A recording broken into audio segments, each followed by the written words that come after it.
ত্রিপুলা হইলেই হাফেজ বানানো যায় না, ঠিক কিনা? শিল্পপতির ছেলে হইলেই টাকার জোরে হাফেজ বানানো যায় না। টাকা দিয়া, ক্ষমতা দিয়া হরিণের চোখ পাওয়া যায়, কিন্তু হাফেজে কোরআনের ডিগ্রি কিনা যায় না। এটা আল্লাহ পাক রব্বুল আলামিন নিজেই নিজে নির্বাচন করেন। সুম্মা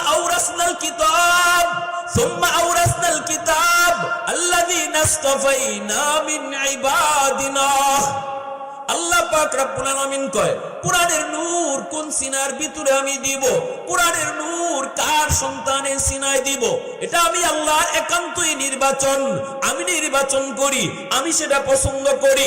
নবী যেমন আল্লাহ পাকের নির্বাচন, নবী নির্বাচনের ক্ষেত্রে আল্লাহ পাক যেই শব্দ ব্যবহার করেছেন, আলেম কে হবে, মুফতি কে হবে, হাফেজ কোরআন কে হবে, এই নির্বাচনের ক্ষেত্রে আল্লাহ একই শব্দ ব্যবহার করেছেন।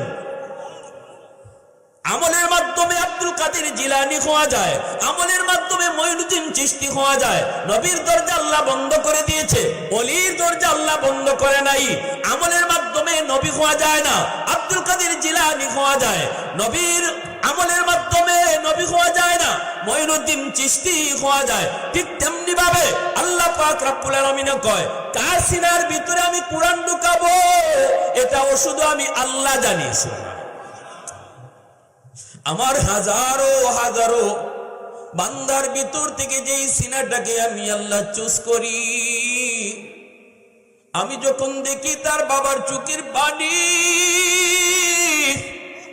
আমি আল্লাহ যখন দেখি তার মার চোখের পানি, গভীর রাতে মায় কান্না করে আর কই, মালিক আমার সন্তানদের তুমি কোরআনের হাফেজ বানাও। চোখের পানি ফেলায়া বাবা যখন কই, মালিক আমার কোরআন সন্তানদের তুমি কোরআনের পাখি বানাও, ওই বাপ মার চোখের পানি আর দিলের হালত দেইখা আমি আল্লাহ তার সন্তানের সিনাকে কোরআনের জন্য চুজ করি।